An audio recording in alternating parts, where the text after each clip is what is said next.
Mesdames et messieurs de la presse, bonsoir et très heureux de vous retrouver ce soir dans le cadre de cet exercice de redevabilité. Vous avez tous suivi le 27 juin dernier à Washington. La ministre d'État à ma droite était successivement au département d'État avec ses homologues américains et rwandais pour apposer la signature sur un document historique qui marque l'ouverture du retour de la paix dans l'Est de la République démocratique du Congo et qui vient boucler plus de 30 ans de conflits récurrents. Ce document a été le fruit de beaucoup de discussions, des négociations. Le processus, il a duré beaucoup de temps, mais nous sommes arrivés à ces points qui nous permettent aujourd'hui de regarder les perspectives de la paix, du retour des déplacés, des réfugiés, parce que c'est d'abord pour nos populations qu'il y a eu tous ces déploiements portés par les présidents de la République lui-même. Madame la ministre d'État, bonsoir. Bonsoir, monsieur. Merci de vous associer de nouveau à cet exercice de redevabilité qui était très attendu. Bien au-delà du travail que vous avez fait à Washington, il y a un besoin pour le public congolais ce soir de vous écouter de manière pédagogique pour nous expliquer tout ce qui a été convenu du préambule aux articles, mais aussi les parties annexes pour comprendre que tous les intérêts de la République démocratique du Congo ont été pris en compte de bout en bout. Mais bien avant que je ne puisse vous donner la parole, Excellence Madame la ministre d'État, je voudrais qu'on revienne, parce que le président de la République lui-même a eu l'occasion de revenir sur l'importance de cet accord à l'occasion de son discours du 30 juin pour les 65 ans de notre indépendance. Donc, en accord avec la technique, on va écouter le président de la République. Je tiens toutefois à réaffirmer avec clarté les lignes rouges de mon action. Les ressources de la République démocratique du Congo ne seront jamais bradées ni livrées à des intérêts obscurs. Elles bénéficieront avant tout au peuple congolais. Aucun compromis ne sera toléré en matière de souveraineté économique. La République démocratique du Congo ne vendra ni son avenir, ni sa dignité. Voilà un extrait du discours du président de la République qui revenait notamment sur la partie économique dont il a été question, mais la partie économique qui viendra évidemment dans les 3 mois qui suivent l'application de cet accord. Madame la ministre d'État, bonsoir à nouveau. Les Congolais sont particulièrement mobilisés sur cet accord. Beaucoup de choses ont été dites depuis les 27 janvier, mais ce soir avec vous, nous voulons faire cette première communication de lancement parce qu'il y en aura plusieurs, y compris en langue nationale, pour que les uns et les autres puissent comprendre l'importance de ce document. Et je voudrais donc vous passer la parole pour vos mots introductifs, mais aussi pour la présentation de l'accord à partir de son préambule, de ses différents articles, mais aussi un commentaire sur les annexes. Ce n'est qu'après qu'on pourra prendre les questions des professionnels des médias ici mobilisés. Parfait. Merci beaucoup, monsieur le ministre. Et évidemment, merci beaucoup, mesdames et messieurs de la presse, pour votre intérêt continu. En effet, je vous remercie sincèrement d'être présents aujourd'hui. Nous nous trouvons à un moment charnière pour notre pays. Comme vous le savez, le 27 juin dernier à Washington, nous avons signé un accord de paix historique avec la République du Rwanda, et ce sous la médiation des États-Unis d'Amérique. Et au-delà de la signature, évidemment, parce que cet accord nous concerne, nous en particulier en République démocratique du Congo et plus précisément les populations à l'est de la République démocratique du Congo, il y a un besoin urgent de compréhension. Et nous avons une responsabilité, évidemment, d'expliquer cet accord et de fournir en toute transparence plus de détails, plus d'amples détails sur cet accord et ce qu'il prévoit. Évidemment, tout cela en harmonie et en pleine cohérence avec les orientations et les instructions qui nous ont été données par son Excellence, Monsieur le Président de la République. Et comme vous l'avez entendu dans l'extrait de son discours à l'occasion de la commémoration du 65e anniversaire de l'indépendance de la République démocratique du Congo, en ligne avec ces principes qui nous ont orientés dans la négociation et dans la signature de cet accord de paix. Alors juste pour vous rappeler un peu l'historique et le chemin qui a été parcouru et qui a conduit à la signature de cet engagement, comme vous le savez tous, le tout a commencé le 25 avril dernier à Washington DC, quand nous avions la signature de la déclaration des principes entre la République démocratique du Congo et le Rwanda. Étape qui a été justement signée par les deux ministres des Affaires étrangères respectifs, et ensuite qui a été suivie d'une série de négociations et de pourparlers au niveau de nos experts techniques qui ont effectué une série de rencontres à Washington et sous d'autres formats. Et donc le 18 juin, nous avons eu un projet d'accord final qui a été paraphé par nos experts qui étaient à Washington et donc qui traduisait les principes de la déclaration de principes signée le 25 avril, notamment le retrait des forces rwandaises, l'activation du concept d'opération conjointe ou du CONOPS et le retour encadré des déplacés dans les zones affectées. Et enfin, le 27 juin, donc la semaine passée, j'ai signé au nom de la République démocratique du Congo l'accord final avec mon homologue rwandais en présence du secrétaire d'État américain Marco Rubio. À l'issue de cette signature, nous avons été reçus à la Maison-Blanche, je pense que vous voyez les images, par le président Donald Trump, qui a salué le courage politique et qui a exigé de manière très explicite aussi le respect de cet accord. Ce processus se poursuivra dans les semaines à venir avec un sommet de haut niveau prévu entre le président Félix-Antoine Tshisekedi Tshilombo et son homologue Paul Kagame, toujours sous l'égide de la médiation américaine et prévu à Washington DC. Je tiens à être clair avant de me pencher sur l'accord même et ses différents chapitres et articles. Cet accord n'est ni un traité économique entre la République démocratique du Congo et les États-Unis, ni un accord commercial bilatéral entre la RDC et le Rwanda. Il s'agit tout d'abord d'un accord politique et sécuritaire centré sur des engagements concrets. La cessation des hostilités, le retrait des troupes étrangères, la fin du soutien aux groupes armés, qu'il s'agisse du M23 ou d'autres, la neutralisation des menaces résiduelles et le retour durable de la paix dans l'est de notre pays. Je reviendrai dans un instant sur le contenu détaillé de cet accord, mais je voulais d'emblée poser ce cadre et nous donner une compréhension partagée. Alors, mesdames et messieurs, si nous nous penchons sur d'abord le préambule de l'accord, je sais que très souvent, c'est la première page qu'on aime tourner et passer sans trop s'y appesantir, mais quand même, je pense que c'est quelque chose de très important. La préambule nous rappelle que les boussoles, et plutôt le préambule est la boussole politique de l'accord. Il définit l'esprit, les principes et les valeurs qui nous engagent.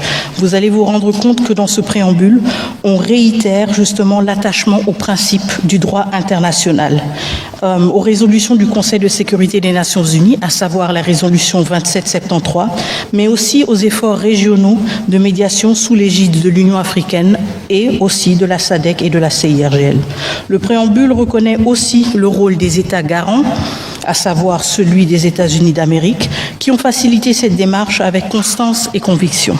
Il exprime aussi la reconnaissance de tous les partis à ceux qui ont permis que le dialogue prenne le pas sur la confrontation. Et très souvent, on pose la question justement, est-ce que le préambule n'est pas juste quelque chose de symbolique? Et pourquoi est-ce qu'on doit y accorder tant d'importance? Et la réponse est claire. Le préambule n'est pas une simple formalité. C'est le fondament politique et éthique de tout ce qui suit. Il nous dit pourquoi nous avons signé.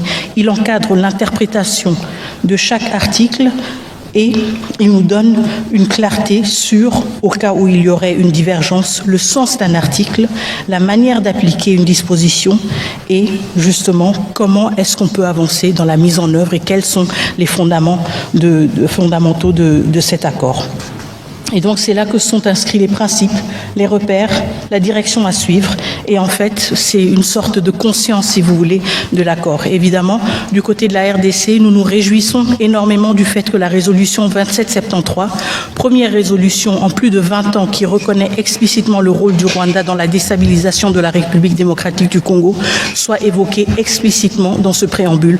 Parce qu'encore une fois, ça nous donne un cadre très clair sur la nature du conflit que cet accord de paix est appelé à résoudre. Tout à fait. Est-ce qu'il y avait quelque chose à dire sur le préambule? Non, allez-y. Je continue? Très bien. Alors, nous sommes ensuite au premier chapitre, les dispositions générales. Bon, justement, ça, c'est un peu les fondations juridiques. On ne va pas trop se pencher là-dessus, mais je voudrais quand même insister sur le fait que ce chapitre précise que les engagements qui sont pris sont contraignants. Et ça, c'est très important. Autrement dit, ce n'est pas un protocole d'intention. On n'a pas signé pour dire on va essayer de faire un peu et puis si ça ne marche pas, ce ne sera pas la fin du monde. Non, ce sont deux États responsables qui ont pris cet engagement et qui ont aussi pris l'engagement d'une redevabilité pour être responsabilisés en cas de lacune, en cas de manquement dans l'exécution de leurs responsabilités qui leur incombent dans le cadre de cet accord. Et donc ce chapitre rappelle également que l'accord s'inscrit dans le cadre des efforts régionaux et internationaux existants, notamment la résolution 2773, donc encore une fois, on a une référence à cette résolution, et les cadres de la CIRGL, de la SADC et de l'Union africaine. Et donc, ce qui est important, c'est aussi de comprendre que l'accord s'inscrit dans une complémentarité de tous ces instruments qui existent déjà. Il n'est pas là pour dire que la CIRGL ne compte plus, il n'est pas là pour dire que tout ce qui a été fait sous l'égide de l'Union africaine, la SADC ou l'AEAC ne compte plus, mais il vient se greffer à ces efforts et s'inscrit dans une logique de complémentarité et contribue justement à renforcer, à structurer et à contribuer aussi aux efforts communs qui ont déjà été amorcés dans le cadre d'un souci d'une stabilisation durable de la région des Grands Lacs. Ce qui est important aussi dans ce chapitre, c'est qu'il précise que la mise en œuvre de l'accord devra respecter la souveraineté pleine et entière de chaque État. Et je pense que ça, c'est une question à laquelle nous tenons énormément en République démocratique du Congo. Je sais qu'il y a eu beaucoup de préoccupations sur cet accord. Il y a eu beaucoup d'interprétations aussi erronées ou un peu simplifiées de l'accord. Et je pense qu'il est très important justement de voir que dès le début, l'accord ne met pas du tout en question la primeur de la question justement de l'intégrité territoriale. Et il introduit aussi un autre principe fondamental, la progressivité dans l'application et la réciprocité des efforts. Et ça, c'est aussi quelque chose de très important. On entend souvent dire que c'est seulement la RDC qui doit fournir des efforts ou c'est seulement la RDC qui a de telles et telles responsabilités, mais on se rend compte en fait qu'il y a une concomitance des efforts, mais il y a aussi un effort ou un devoir de réciprocité entre toutes les parties prenantes et signataires de cet accord. Et donc, je pense que de là découle aussi une question ou la réponse à la question qu'on a souvent, est-ce que cet accord a une vraie force obligatoire? Est-ce qu'il est vraiment contraignant? Comme je l'ai dit, il est justement contraignant et c'est dit explicitement dans ce chapitre, mais aussi il faut reconnaître qu'au-delà de l'aspect de la contrainte juridique, il ne faut pas non plus sous-estimer la pression politique, la pression médiatique et diplomatique que cet accord nous donne, et donc la possibilité aussi de nous assurer de sa mise en œuvre à travers d'autres leviers, y compris les leviers diplomatiques et aussi médiatiques, raison pour laquelle il est pour nous de grand intérêt de nous assurer que notre opinion publique se familiarise avec cet accord et se l'approprie justement parce qu'il y a plusieurs leviers pour nous assurer qu'il est mis en œuvre. Avant d'aller au deuxième chapitre, je tiens à rappeler que sur ces premiers chapitres qui parlent de l'intégrité territoriale et de l'interdiction des hostilités, les principes sont énoncés de manière claire et les parties conviennent. Ça veut dire que nous, République démocratique du Congo et le Rwanda, on a dit dans cet accord qu'il est hors des questions de violer l'intégrité des territoires des uns comme des autres, c'est ce que disent le point 1 et les points 2, et on convient que dorénavant, les parties conviennent que les différends seront réglés par des processus établis par des présents accords. En d'autres termes, on s'organise pour que plus jamais, s'il y a des problèmes, qu'on se tire dessus, mais que nous allions. Voilà plus ou moins ces premiers chapitres qui vient sceller ce qui a toujours été pour nous une ligne rouge à ne pas franchir, l'intégrité territoriale de la RDC, pas un seul centimètre. Vous pouvez progresser pour le deuxième chapitre. Et donc justement, cela clarifie que dès le début, ces principes sont reconnus et montrent aussi à quel point nous nous sommes investis pour le fait qu'ils soient inclus de manière systématique à travers l'accord. Quand nous nous penchons sur le deuxième chapitre, la cessation des hostilités et le retrait des troupes étrangères, évidemment, nous abordons ici le cœur même de l'accord. À la fin des combats, le retrait ordonné, vérifié et complet des troupes rwandaises du territoire congolais, mais aussi la fin du prétexte de l'activisme continu des FDLR à travers la mise en œuvre du CONOPS. Donc ici, je voudrais justement d'abord me pencher sur la question de la cessation immédiate des hostilités. L'accord engage les deux parties à cesser immédiatement et sans condition toute forme d'hostilité armée, qu'elle soit directe ou indirecte.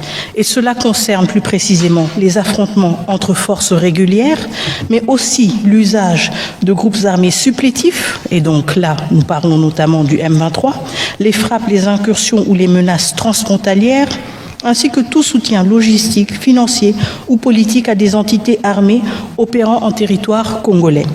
Les parties s'engagent également à s'abstenir de toute déclaration publique susceptible de raviver les tensions et à privilégier la communication via les canaux prévus par l'accord. Et donc évidemment, nous nous inscrivons dans cette logique justement d'une sensibilisation sur l'accord, mais pas d'une instrumentalisation politique de l'accord, parce que justement ceci nuirait à l'effort d'une pacification et une cessation des hostilités, non seulement les hostilités armées, mais même, si vous voulez, dans les discours politiques. Ensuite, l'accord prévoit aussi que le Rwanda retire l'ensemble de ses forces armées dans le contexte de la mise en œuvre du CONOPS. Comme vous le savez, ou comme certains d'entre vous s'en souviennent encore peut-être, le CONOPS avait été signé en octobre 2024 dans le cadre du processus de Luanda. Et c'était un outil d'exécution concret qui avait été élaboré par les services de renseignement respectifs des deux pays. Et donc le CONOPS fixe les modalités techniques précises du retrait des forces armées rwandaises. Il est composé d'un calendrier structuré en 3 phases de 30 jours, avec des jalons clairs à respecter. Il prévoit aussi une cartographie officielle des zones occupées, l'établissement de corridors de retrait et une vérification conjointe justement de ce retrait à travers des patrouilles mixtes congolaises et internationales, ainsi que la remise à l'issue de chaque phase d'un rapport certifié au mécanisme conjoint de coordination de la sécurité. Évidemment, simultanément à ce désengagement des forces armées rwandaises, le CONOPS prévoit aussi la neutralisation des FDLR. Et donc, un des points essentiels de ce chapitre est justement le retrait, non seulement le retrait des troupes rwandaises, mais justement la neutralisation des FDLR. La neutralisation des FDLR veut dire que dans le contexte actuel, le CONOPS prévoit une série d'activités pour mettre fin à la présence et à l'activisme des FDLR dans le territoire de la République démocratique du Congo. Il prévoit tout d'abord une phase de sensibilisation pour donner aux FDLR l'occasion et l'opportunité de reddition pacifique et prévoit ensuite des mesures avec un séquençage prévu plus contraignante pour s'assurer que cette menace soit éradiquée de manière définitive et mettre fin justement à cette question récurrente pendant les derniers 30 années des FDLR. Avant que vous ne puissiez progresser, je rappelle juste pour ceux qui nous suivent que le CONOPS, c'est un document opérationnel. Lorsque nous étions à Luanda, il y avait des experts militaires de l'état-major de la RDC, du Rwanda, avec les médiateurs angolais. Nous avions convenu d'un plan de comment les mesures de défense rwandaises de désengagement devraient se faire et d'autre part, comment nous allons mettre en œuvre un plan de neutralisation. Donc c'est un document travaillé par des militaires et même l'exécution dans le cadre de cet accord se fera dans ces cadres-là. Donc il faut comprendre que toutes les questions liées au CONOPS, c'est des questions dont on ne pourra pas toujours, qu'on ne pourra pas toujours aborder parce que ça relève du dispositif militaire qui accompagne l'application de cet accord. Je vous en prie, Madame la Ministre. Merci. Mais ce qui est très important à retenir, c'est justement le caractère simultané ou concomitant du CONOPS et de l'exécution de ces deux piliers, à savoir le désengagement des forces d'une part et de l'autre part la neutralisation des FDLR. Donc l'un ne peut pas aller sans l'autre et aucune, si vous voulez, des préoccupations sécuritaires légitimes de chacun des deux pays ne peut être secondaire à l'autre, et c'est pour cela que ce CONOPS a un caractère de concomitance qui est très important.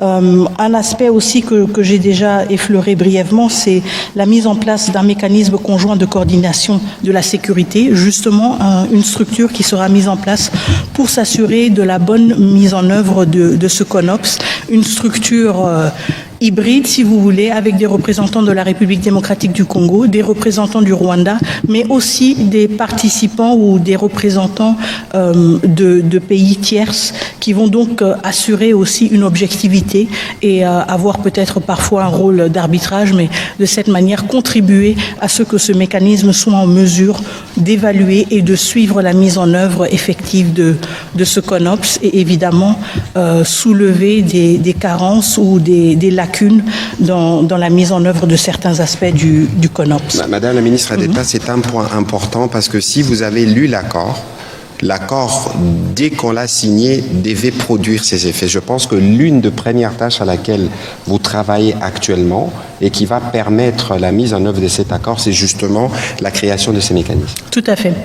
C'est une des priorités. Encore une fois, ceux qui se souviennent du processus de Luanda vont se souvenir aussi du mécanisme de vérification conjoint ad hoc renforcé. Bon, peut-être que je ne me souviens pas exactement du nom, mais vous vous souvenez certainement du principe et de la structure. Et donc, c'est quelque chose de similaire, encore une fois, avec des représentants des deux pays, mais aussi des parties tierces qui vont nous permettre justement d'avoir un minimum d'objectivité et un consensus sur des questions qui parfois peuvent être épineuses, mais qui seront extrêmement nécessaires. Lorsque vous parlez des parties tierces dans les cadres de cet accord, on peut être précis, il s'agit des États-Unis, des Qataris, de l'Union africaine et possiblement d'autres partenaires techniques étrangers. Je vous en prie. Oui. Merci beaucoup. Parfait.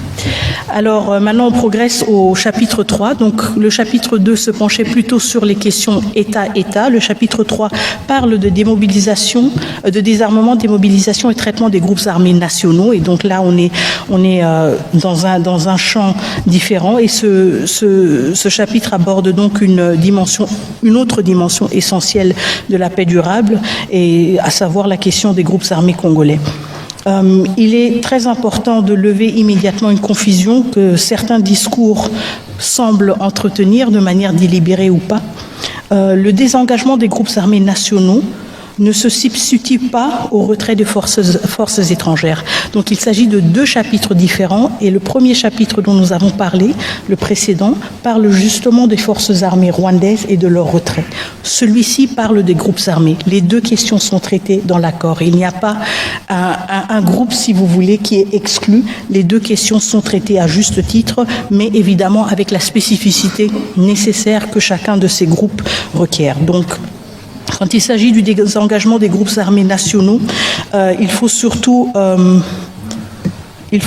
donc revenir sur le fait que le désarmement est obligatoire pour tous les groupes armés congolaises. L'accord prévoit que les groupes armés congolais qui opèrent sur le territoire national doivent être désarmés, démobilisés et cantonnés sans délai. Comme vous le savez tous, nous avons le PDDRCS qui est en fait le cadre prévu par l'État congolais, justement le cadre institutionnel et le programme prévu par l'État congolais pour donner des perspectives aux ex-combattants des groupes armés. Cela comprend, quand on parle de groupes armés, évidemment les groupes actifs dans les zones anciennement ou actuellement sous contrôle du M23, les groupes dits d'autodéfense et tout mouvement prétendant représenter une revendication communautaire par la voie des armes. Quand on parle du désarmement, on parle aussi d'un désarmement suivi d'une sélection stricte en cas d'une réintégration conditionnelle. Et donc ici, il y a aussi une rupture très importante avec des pratiques qu'on a vues par le passé, à savoir des pratiques d'intégration généralisée, d'effectifs de groupes armés. De brassage ici, et des mixages. Justement. Et nous ne sommes pas dans cette logique. Nous sommes justement dans une logique où les ex-combattants de groupes armés qui auraient peut-être l'intention ou le souhait d'être intégrés dans les forces armées ou les forces de sécurité doivent répondre à des critères stricts. On doit s'assurer justement, tout d'abord, de leur nationalité congolaise, évidemment aussi de leur non-implication dans des crimes graves, et d'autres critères, évidemment, qui vont être appliqués. Mais je pense que l'aspect clé ici, c'est le fait, justement, qu'on ait un catalogue, si vous voulez, de critères qui nous assure que toute intégration répond à des leçons que nous avons appris et tirées du passé et qui nous protègent, nous, mais aussi qui protègent nos institutions d'être affaiblies de l'intérieur en intégrant sans discrimination et de manière ouverte et sans filtre des individus issus de groupes armés qui pourraient justement, suite à leur rôle dans les groupes armés différents, avoir été complices ou eux-mêmes auteurs de violations graves. Ça veut dire que c'est un processus de vetting. Tout à fait. Ce ne sera pas un brassage, un mixage des groupes, non, mais ça se fera de manière individuelle. Tout à fait. On regardera les dossiers de chacun. Si vous êtes coupable de crime, si vous n'êtes pas physiquement apte, ou s'il y a des soupçons ou d'autres éléments, vous ne pourrez ni intégrer l'armée, ni intégrer la police. En effet. Et donc cela s'inscrit évidemment ou s'inspire plutôt des meilleures pratiques internationales qu'on a vues dans d'autres situations post-conflit et dans les efforts justement de s'assurer que même après un conflit, les forces armées, les forces de sécurité sont justement en mesure et à la hauteur de remplir leurs fonctions et ne sont pas affaiblies de l'intérieur. Et donc ce qui est très important aussi, c'est que ceci veut dire qu'il n'y a pas d'amnistie automatique. Ça ne veut pas dire que dans le cadre d'un accord de paix, tout est oublié et tout est passé. Et je pense que ça, c'est quelque chose de très important aussi, l'aspect de la redevabilité. Même s'il n'est pas, et je suis sûre qu'il y aura des questions à ce sujet, même s'il n'est pas ancré de manière individuelle, il est très important, quand on lit l'accord, de voir qu'il y a justement de manière transversale cette considération-là, et cette considération qu'on ne peut pas rebâtir une société et ses institutions sans pour autant avoir un aspect de redevabilité, de responsabilité et tirer les leçons du passé, que ce soit le passé lointain, parce que nous l'avons vu avec le brassage et le mixage, ou le passé très récent, parce que nous l'avons vu avec le comportement de certains individus. Je vais procéder maintenant avec le prochain chapitre, s'il n'y a pas de questions de votre... Ok, très bien. Parfait. C'est juste deux points justement, et je sais qu'il y a beaucoup de questions du côté des journalistes, donc on va essayer quand même d'accélérer. Le chapitre 4 touche sur la question des déplacés et des réfugiés dans la région, disons. Alors, quand on parle de réfugiés, évidemment, on parle de personnes qui ont traversé des frontières internationales. C'est pour cela que je dis dans la région. Les Congolais qui se trouvent au Rwanda, tout comme les Rwandais qui se trouvent en RDC. Et évidemment, les déplacés internes qui ont fui et qui sont restés sur le territoire national, mais qui ne sont plus dans leur communauté habituelle. Et donc, ce qui est très important ici, c'est que ce chapitre qui concerne justement la prise en charge humaine et sécuritaire des personnes déplacées est ancré aussi sur un autre processus important, à savoir le processus tripartite. Le processus tripartite, c'est un dispositif de coordination qui réunit la République démocratique du Congo, le HCR, donc le Haut Commissariat des Nations Unies pour les réfugiés, et le Rwanda comme deuxième pays. Et donc la tripartite assure en fait à travers ces trois acteurs une planification concertée, un accompagnement complet et un suivi régulier de la question des réfugiés, de leur retour, de leur bien-être, etc. Et ce, selon les normes internationales. Et donc là, on est dans un cadre très précis qui veut dire aussi que tous les membres de cette tripartite ont une redevabilité par rapport à leur comportement vis-à-vis des réfugiés respectifs. Juste pour rappel, en termes de la situation aussi des réfugiés, les derniers chiffres en notre possession parlent de à peu près 132 000 réfugiés rwandais qui sont toujours en République démocratique du Congo et 135 000 Congolais qui seraient au Rwanda comme réfugiés selon le HCR. Et donc c'est un enjeu majeur. On parle de plus de 250 000 personnes, un quart de million de personnes qui sont toujours à l'étranger, qui n'ont pas encore eu l'occasion de revenir chez eux et pour lesquels on doit créer des conditions propices pour le retour. Et donc ce sera donc une priorité de cet accord aussi, de s'assurer que tout retour se fasse dans le cadre de cette tripartite. Et je sais qu'il y a eu beaucoup de débats et de spéculations, de préoccupations et d'angoisse aussi sur la question de mouvements de population.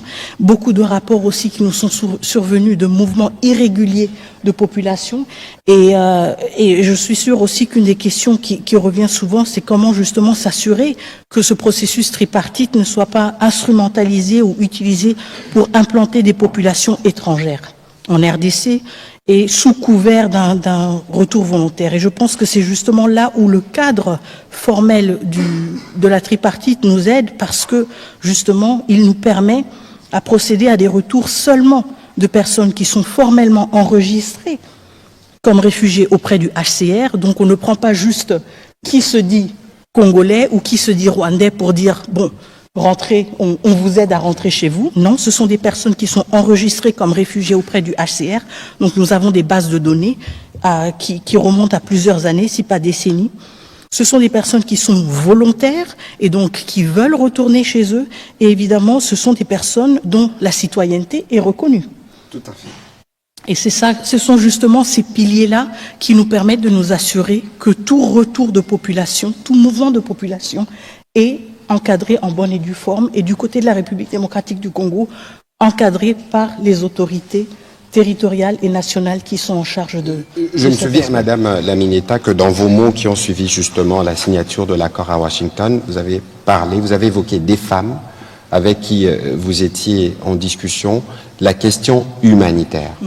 Quelle est la place de la question humanitaire dans cet accord, bien au-delà de la question des déplacés, de la question des réfugiés, mais les conditions de vie elles-mêmes? Oui, la question humanitaire est aussi une des priorités justement parce que l'accord revient de manière explicite aussi sur le besoin de rétablir dans les plus brefs délais un accès humanitaire, de faciliter justement la prise en charge des populations parce que, et aussi la sécurité du personnel humanitaire. Ce que nous avons vu pendant les derniers mois, en particulier dans les zones sous occupation ou en particulier pendant l'occupation, c'est qu'on avait un accès humanitaire extrêmement restreint. On avait des populations qui n'avaient pas accès ou qui ne pouvaient pas être assistées. Nous avons eu des infrastructures logistiques et tout un accès logistique qui a été complètement saboté. Et donc l'aspect clé aussi dans ce chapitre, c'est justement de voir comment s'assurer que l'accès humanitaire est rétabli et comment les parties s'engagent à faciliter la libre circulation des civils, y compris des humanitaires, pour justement assurer aussi un plus grand respect du droit international humanitaire, y compris dans le cadre de la mise en œuvre de l'accord. Et ça, c'est un aspect très important parce que ça veut dire que les deux parties sont conscientes du fait que jusqu'à présent, dans les zones occupées en particulier, l'accès humanitaire n'a pas été facile, n'a pas été assuré, et numéro 2, le droit humanitaire international n'a pas nécessairement été respecté. Quand il s'agit du 5e chapitre, on parle surtout du mécanisme conjoint de coordination de la sécurité. Celui-là, je l'ai déjà brièvement évoqué, donc je ne vais pas trop me pencher sur cette question, mais encore une fois, comme je l'avais évoqué, c'est un mécanisme qui est mis en place pour assurer le suivi sur terrain, pas le suivi à partir de Washington, de Kinshasa ou de Kigali. Non, non, c'est le suivi sur terrain de la mise en œuvre de certains aspects de l'accord, à savoir le CONOPS. Et ce mécanisme conjoint a donc la responsabilité d'être mis en place et de lancer dans un délai de 30 jours à compter de l'entrée en vigueur de l'accord, donc du 27 juin, et justement qui doit fonctionner uniquement conformément aux conditions arrêtées entre le parti. Et ce mécanisme conjoint crée justement des procédures très claires sur comment le mécanisme va élaborer aussi ses rapports pour s'assurer aussi de la transparence et de l'ampleur et la portée des opérations. Les opérations dont j'ai parlé, à savoir les opérations de désengagement de force, tout comme les opérations de neutralisation des FDLR.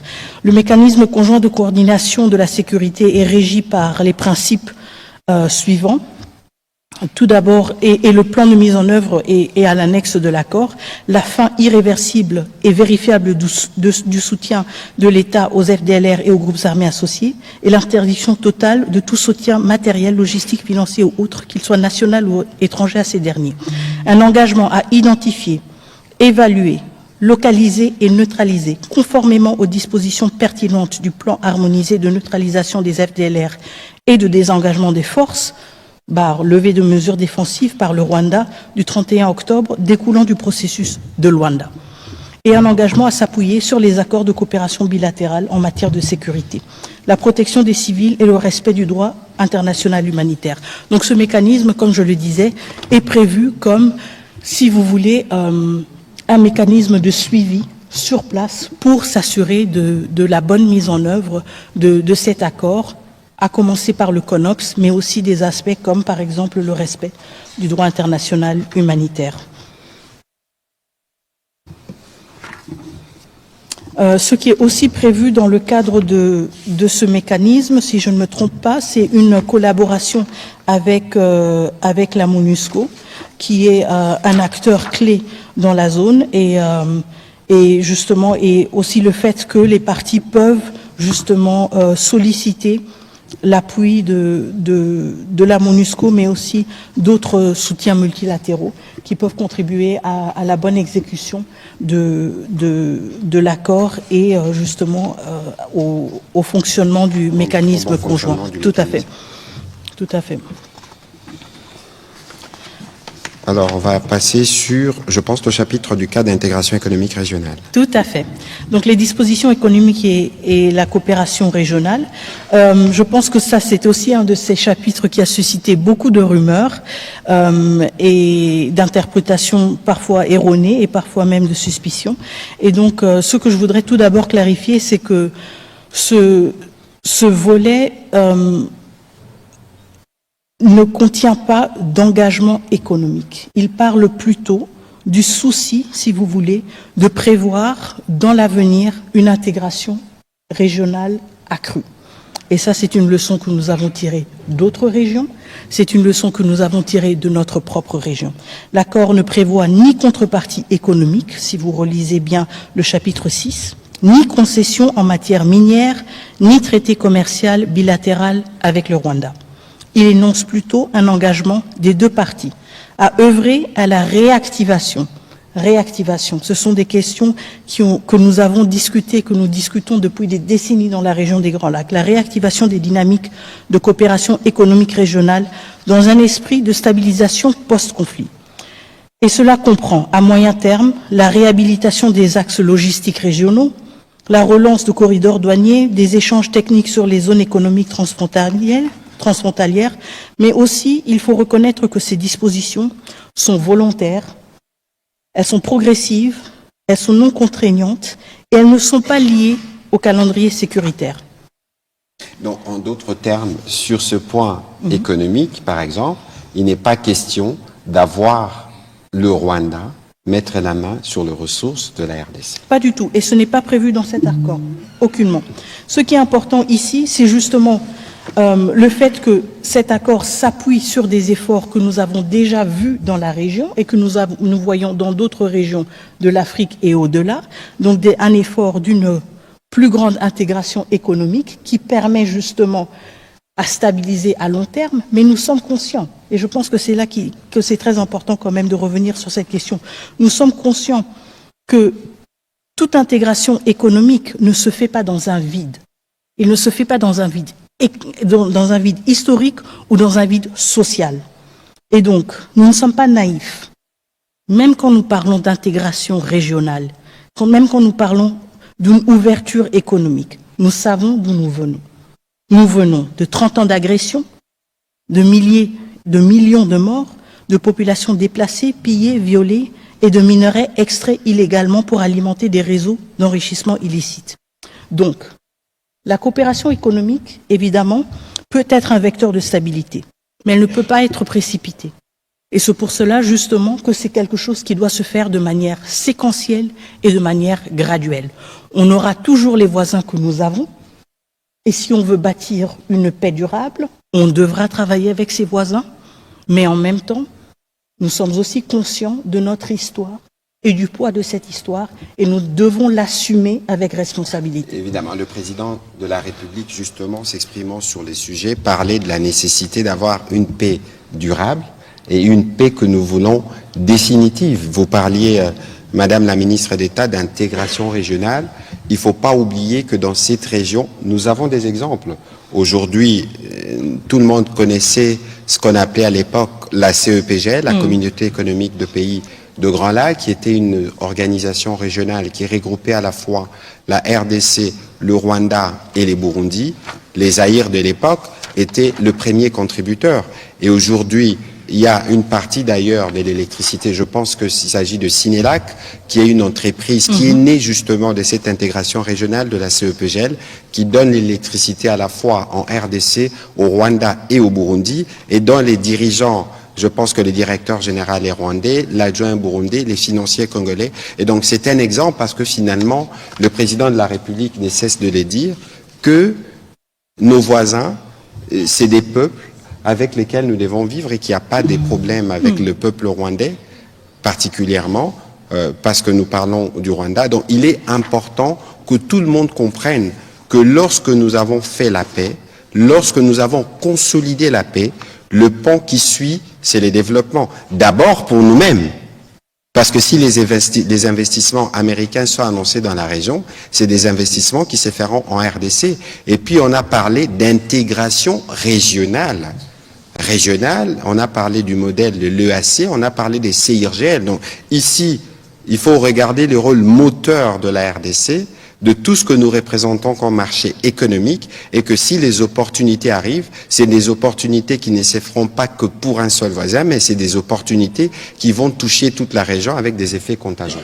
Voilà un peu le petit commentaire que je voulais faire à ces sujets, et parce que l'accord prévoit que pour des discussions, vous aviez suivi les docteurs Boulos, des discussions qui peuvent porter sur des questions économiques pourront faire l'objet d'un autre point qui sera en discussion. Mais ici, la priorité, c'est la paix. La priorité, c'est le traitement des questions humanitaires.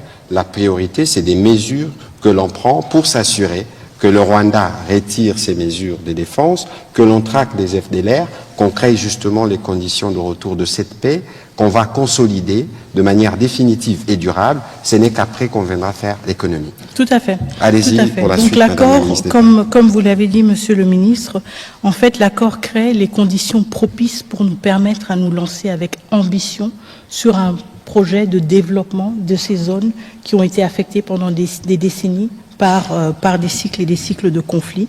Mais justement, tout d'abord vient la paix et ensuite le développement, les investissements et la stabilité, aussi la prospérité partagée. Le dernier chapitre sur lequel je vais me pencher rapidement est en fait un chapitre qui clôture, si vous voulez, l'accord, la mise en œuvre et le règlement des différends.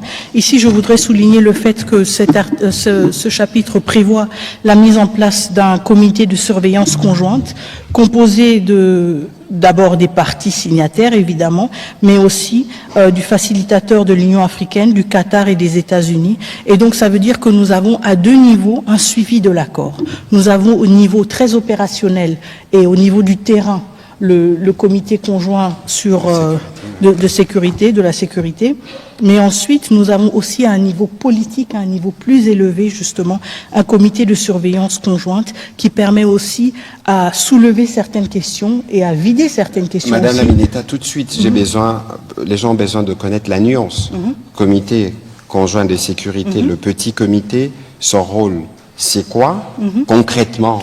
Oui, son rôle concrètement, par exemple, c'est si on dit dans le cadre du désengagement des forces, il est prévu que dans la période de jour X à jour, de jour Y à jour X, il y ait un tel mouvement hors de la RDC, ce comité ou cette structure, ce mécanisme a pour responsabilité de pouvoir suivre ces mouvements. Qui sont les États-Unis? Oui, tout à fait. Les États-Unis, la RDC, le Rwanda et possiblement aussi des partenaires étrangers et l'Union africaine aussi. Et l'Union africaine est donc comme un peu des garants de l'effectivité de ces... Mais ça, c'est au niveau du terrain. Donc si on dit, OK, nous sommes à Saké et à Saké, il y a tel et tel effectif parce que ce comité aura aussi la responsabilité d'établir, si vous voulez, un état de lieu. Alors, si on sait qu'il y a ce nombre d'effectifs et que c'est la prochaine zone à partir de laquelle il doit y avoir un déplacement, ce comité doit être en mesure de confirmer ou d'infirmer le fait que cette opération-là a eu bel et bien lieu.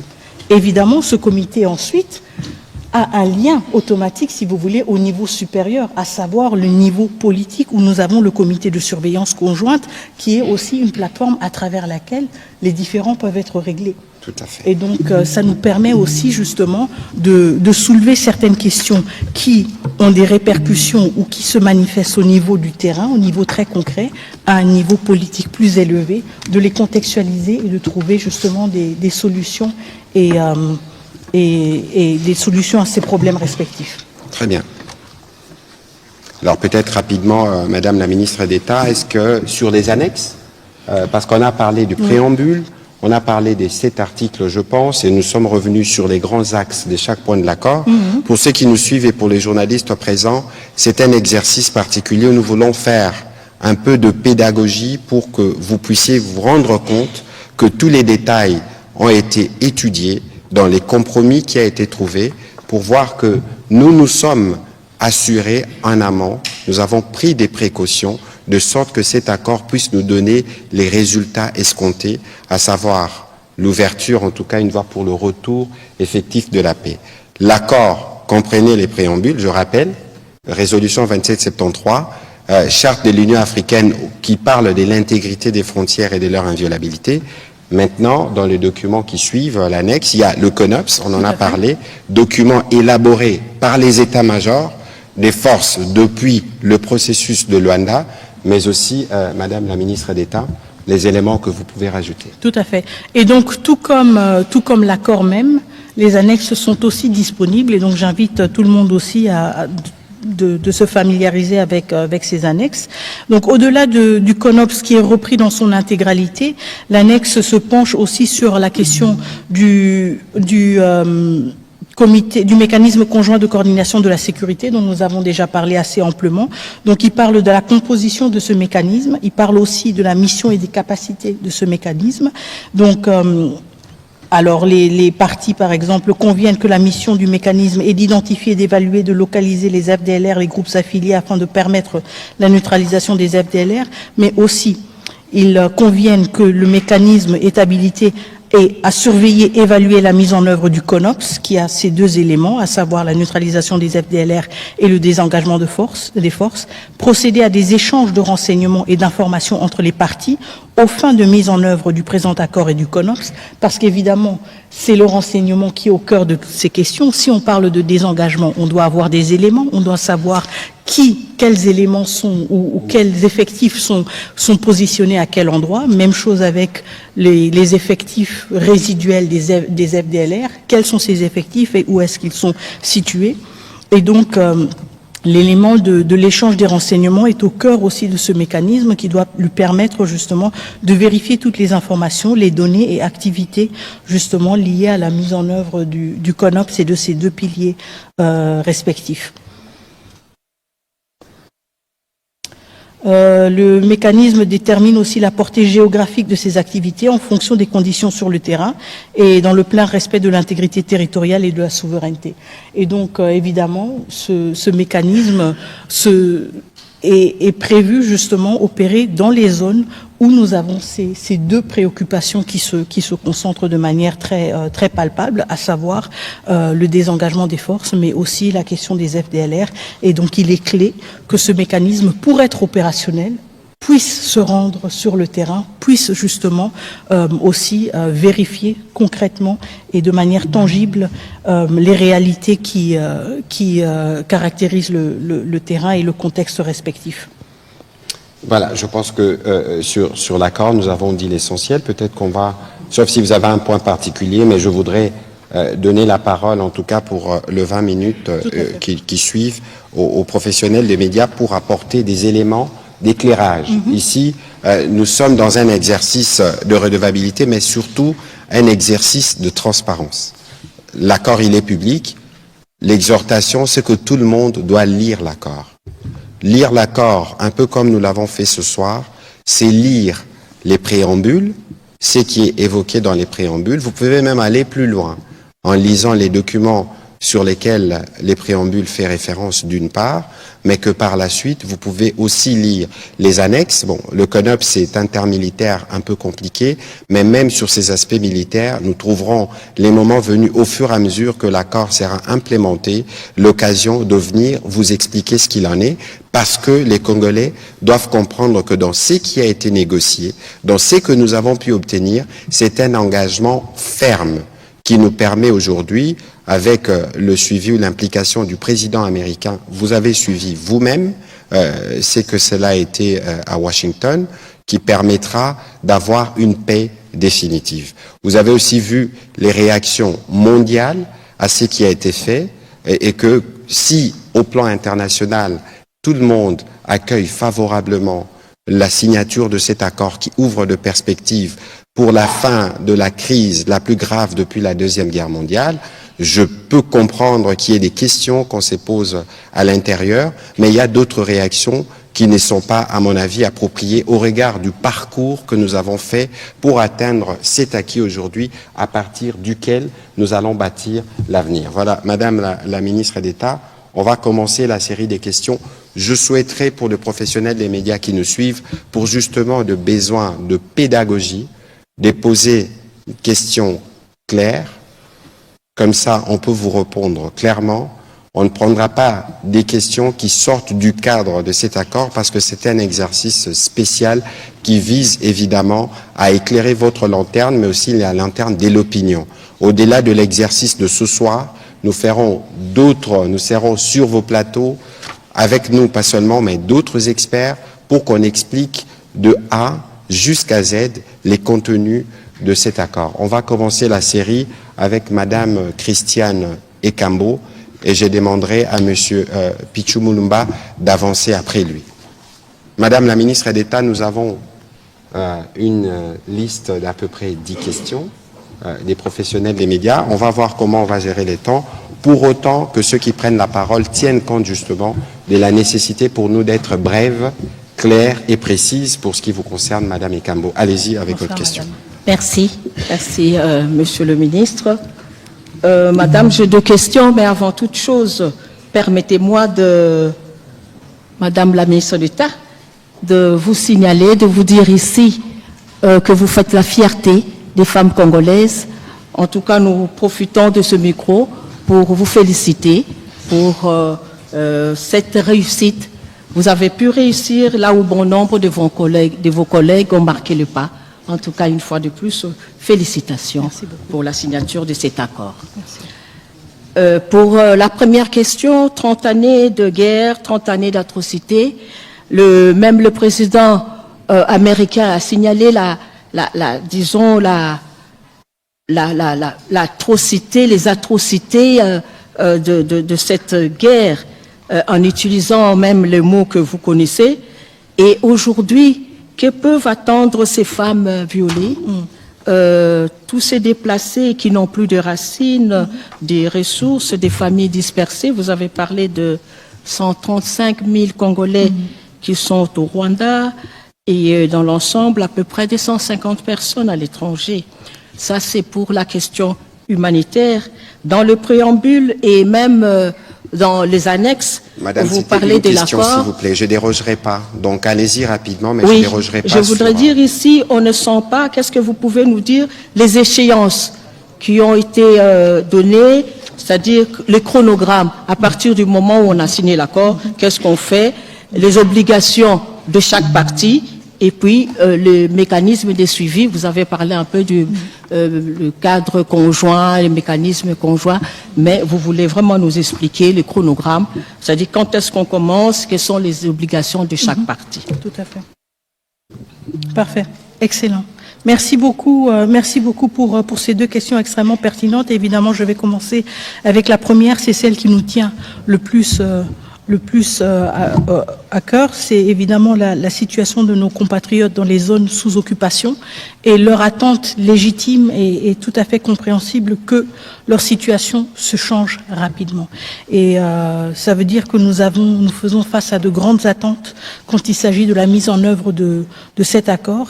Et quelles sont les attentes que les survivants et les compatriotes que nous avons dans les zones occupées peuvent avoir?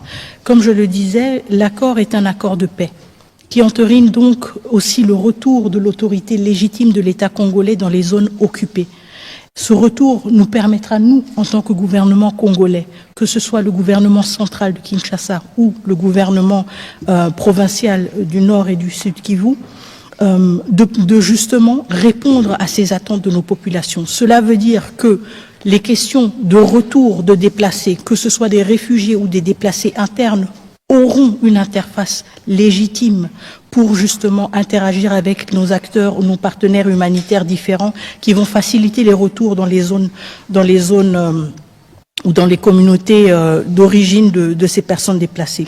Cela voudra aussi dire que nous pourrons, avec des efforts concentrés sur ces zones affectées par ces années d'occupation, ou plutôt ces mois d'occupation, nous permettre justement d'injecter des ressources, de concentrer nos efforts justement sur la réhabilitation, sur la prise en charge de ces populations dans des domaines différents, à savoir les domaines de la santé, à savoir les domaines de l'éducation. C'est un retour de l'État congolais aux côtés des populations qui, pendant ces derniers mois, étaient livrées justement à des forces qui occupaient avec violence et avec force le territoire souverain de la République démocratique du Congo. Et donc, quand on se projette dans l'avenir dans l'avenir imminent de cet accord, c'est justement de cela qu'il s'agit. Le retour de l'État congolais aux côtés des populations civiles congolaises. La deuxième question que vous avez posée, c'est une question aussi tout à fait légitime, justement, quelles sont les prochaines étapes, quelles sont les prochaines échéances? Et j'en ai déjà parlé, le mécanisme conjoint de la sécurité est prévu d'être mis en place 30 jours après la signature de l'accord. Et je peux vous rassurer que du côté de la République démocratique du Congo, nous sommes déjà prêts nous avons déjà, si vous voulez, clôturer l'étape nécessaire de notre côté, d'identifier les personnes qui vont représenter la République démocratique du Congo dans ce mécanisme et justement de cette manière impulser aussi son entrée en vigueur rapidement pour permettre que ce mécanisme commence le travail. Il y a aussi justement trois mois pour le lancement du cadre d'intégration économique régionale et je pense que ça c'est important aussi parce que ça veut dire que nous avons 3 mois où nous pouvons suivre les avancées dans la mise en œuvre de l'accord de paix et voir justement si ces avancées sont assez encourageantes pour aussi se projeter dans une logique d'un cadre d'intégration économique régionale. Et nous avons aussi 45 jours pour la tenue de la première réunion du comité de surveillance conjointe. Donc des jalons quand même assez clairs qui nous permettent à faire un suivi, que ce soit au niveau du terrain ou que ce soit au niveau politique un peu plus élevé ou plus stratégique, de voir où est-ce qu'on en est avec la mise en œuvre de cet accord. Voilà. Très bien. On va prendre la question de Pichu Mulumba. Je vais demander à Daniel Michombero et à M. Israël Mutombo de s'approcher du micro pour les prochaines questions. Merci beaucoup, Monsieur le Ministre, pour la parole. Madame la Ministre d'État, j'ai juste 2 petites préoccupations. La première, c'est que n'y a-t-il pas une ambiguïté concernant la présence des FDLR dans cet accord? On sait que depuis 30 ans, la présence des FDLR sur le sol congolais constitue la justification constante des agressions militaires du Rwanda en RDC. L'accord prévoit-il une évaluation indépendante de la réalité et de la menace qui représenterait encore les FDLR maintenant et après leur neutralisation? La deuxième préoccupation concerne la question humanitaire. Le gouvernement a récemment dénoncé la transplantation des populations étrangères dans des zones occupées. Comment le retour des déplacés sera-t-il organisé si ces espaces de vie sont occupés par d'autres populations? Que prévoit l'accord à ce sujet? Alors, la première question sur la question des FDLR, en effet, cela fait près de 30 ans que ce prétexte est recyclé et réchauffé à toute sauce. Et justement, c'est la raison pour laquelle il est dans l'accord, parce qu'on veut y mettre fin. On veut mettre fin à cet accord, à ce prétexte récurrent d'une présence et d'une menace soi-disant des FDLR. Si tel est le cas, eh bien justement, nous avons un accord qui prévoit dans son CONOPS des étapes très claires, bien définies sur comment on va mettre fin à cette menace, mais aussi justement à travers le CONOPS et à travers la mise en place du mécanisme dont j'ai parlé de conjoint de sécurité, la possibilité d'évaluer l'envergure de cette menace. On ne peut pas juste dire qu'on va lancer des opérations de neutralisation sans avoir un point de départ et un objectif. Et donc, l'avantage ici, c'est que nous prenons cette question qui a été utilisée pendant plusieurs années pour dire, si c'est le cas, nous allons y mettre fin une bonne fois pour toutes. Pour y mettre fin, nous devons savoir à combien sont-ils, quelle est la menace qu'ils représentent. Et ensuite, on s'attaque au problème à travers des approches différentes et appropriées. Et ensuite, on peut dire, voilà, objectif atteint. Et je pense que c'est ce qui est très important, le fait qu'on dit, qu'on aille au-delà, si vous voulez, de la rhétorique et des discours contradictoires et qu'on dise, très bien, on met fin à cette question une bonne fois pour toutes. Tout comme on met aussi fin à la question de la présence des troupes rwandaises en République démocratique du Congo qui n'y ont rien perdu. Et je pense que c'est l'aspect clé de cet accord, le fait qu'il se concentre sur les questions qui bloquent le plus. La question qui bloque du côté de la République démocratique du Congo, tout à fait légitime, les troupes rwandaises n'ont rien perdu sur notre territoire, elles doivent rentrer chez elles. Question qui bloque du côté du Rwanda, apparemment, malgré le fait qu'ils ont une armée performante, malgré le fait que c'est le 4e pays contributeur de troupes de missions de maintien, dans les missions de maintien de la paix, c'est apparemment la menace des FDLR. C'est une menace? Très bien, on va y mettre fin. Et je pense que c'est ce qui est très important, le fait que cet accord se concentre sur ces deux points-là et nous aide à les élaguer. Mais aussi, comme vous l'avez dit, la question humanitaire est reprise dans l'accord et la question justement des implantations de population est une question sur laquelle nous avons reçu beaucoup de rapports pendant cette période d'occupation et qui a été suivie de près au niveau du ministre, du vice-premier ministre, ministre de l'Intérieur, évidemment, parce que cela relève de son ressort. Et c'est pour cela que nous poussons pour cet accord. C'est pour cela que nous sommes impatients de voir sa mise en œuvre et d'y contribuer.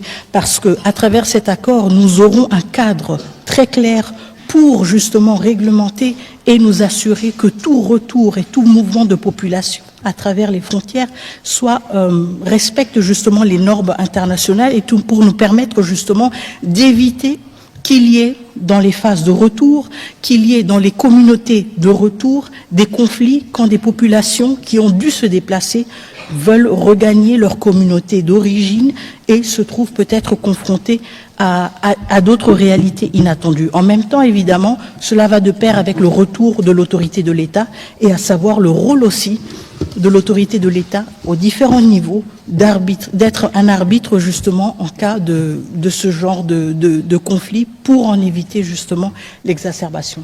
Alors, si je peux me permettre un petit commentaire, si vous lisez les CONOPS donnent un peu des détails sur comment on va traiter la question des FDLR. Il y a une dimension de sensibilisation, mais il y a aussi une dimension de leur retour au Rwanda et de leur intégration, parce que c'est des Rwandais. Et sur la question humanitaire, mais vous savez, on ne peut pas faire un retour de réfugiés, un retour de déplacés dans des parties du pays où ça tire encore. Il faut un minimum de sérénité, un minimum de paix. C'est ce que cet accord va apporter, parce que cet accord, dès qu'il commencera à produire ses effets, il y aura un retour progressif de l'administration, et c'est cette administration qui sera en mesure de s'assurer que les populations, lorsqu'elles vont retourner, qu'elles retournent dans des conditions de sécurité, parce que les retours des déplacés comme des réfugiés, c'est fait aussi sur la base volontaire. Et donc il y a des points qui sont, de notre point de vue, très cruciaux et sur lesquels nous faisons un suivi particulièrement étroit. On va prendre les questions de M. Michombero et puis ce sera M. Israël Mutombo. Madame la ministre, après avoir lu l'accord de paix signé à Washington entre la RDC et le Rwanda, j'ai constaté qu'il ne contiait pas une référence explicite à la justice ni à des mécanismes de reddition de comptes pour les crimes commis en RDC, notamment ceux documentés dans les provinces de l'Est de notre pays. Pouvez-vous, s'il vous plaît, éclairer l'opinion à ce sujet pour qu'on en sache davantage? Merci beaucoup. La question de la justice a suscité en effet beaucoup de débats et j'en suis tout à fait consciente. Comme je le disais auparavant, quand je répondais à la question de votre confrère, ce n'est pas un accord qui est exhaustif et qui couvre toutes les questions. Et nous devons le voir comme un accord qui s'est concentré sur les questions qui bloquent le plus pour l'instant. Est-ce que cela veut dire que la question de la justice n'est pas pertinente ou n'est pas une priorité, surtout pour le gouvernement congolais? Pas du tout. Je pense que ce que nous voyons avec cet accord et ce dont nous devons être conscients avec tout accord, c'est qu'il n'existe pas dans un vide. Il existe dans un écosystème. Et ce que nous faisons en tant que gouvernement congolais, ce que vous faites en tant que journaliste, ce que notre société civile fait, ce que nos partenaires internationaux font et bien d'autres acteurs font, c'est contribuer à cet écosystème. C'est tirer la sonnette d'alarme sur certaines thématiques et dire, même si cette thématique n'est pas reprise dans l'accord, elle a sa validité, elle a sa raison d'être. Et donc nous prenons la question de la justice extrêmement au sérieux et il faut aussi se rappeler qu'un accord de paix, c'est un compromis entre deux États. Et même si le souhait est tout à fait légitime de voir dans cet accord un pays reconnaître ses erreurs, un pays reconnaître ses violations et accepter d'être confronté, si vous voulez, à ces actions et leurs conséquences, on ne peut pas s'attendre à ce qu'un accord de paix soit, si vous voulez, une capitulation. Il y a aussi le souci de s'assurer que pour sa bonne exécution, on ne puisse pas humilier l'autre partie. Cela ne veut pas dire que la question de la justice n'a pas sa pertinence. Et cela ne veut pas dire que la question de la justice n'avance pas. Elle avance à travers nos discours, elle avance à travers la CPI, elle avance à travers la Cour africaine des droits des peuples. De droits de l'homme et des peuples. Merci. Elle avance aussi à travers le Conseil des droits de l'homme qui a décidé d'envoyer une commission d'enquête internationale. Je sais qu'il y a des débats sur le financement, mais encore une fois, la question de la justice, la question de la vérité, la nature même du conflit, elle ne se pose plus. Elle ne se pose plus. Les rapports sont là, ils sont accablants. La vérité est connue par tous et par toutes et elle ne va plus être niée. Le fait qu'elle ne se retrouve pas dans cet accord ne diminue pas la valeur de cet accord et ne diminue pas la valeur de la question de la justice. Ce sont des questions complémentaires et notre responsabilité partagée, commune, en tant que République démocratique du Congo, c'est de créer l'écosystème qui va nous permettre à ce que, justement, cette question de la justice reste pertinente et aussi des débouchés concrets. Alors, souvenez-vous de ce que nous disons habituellement, que nous avons un front militaire, un front diplomatique, un front judiciaire.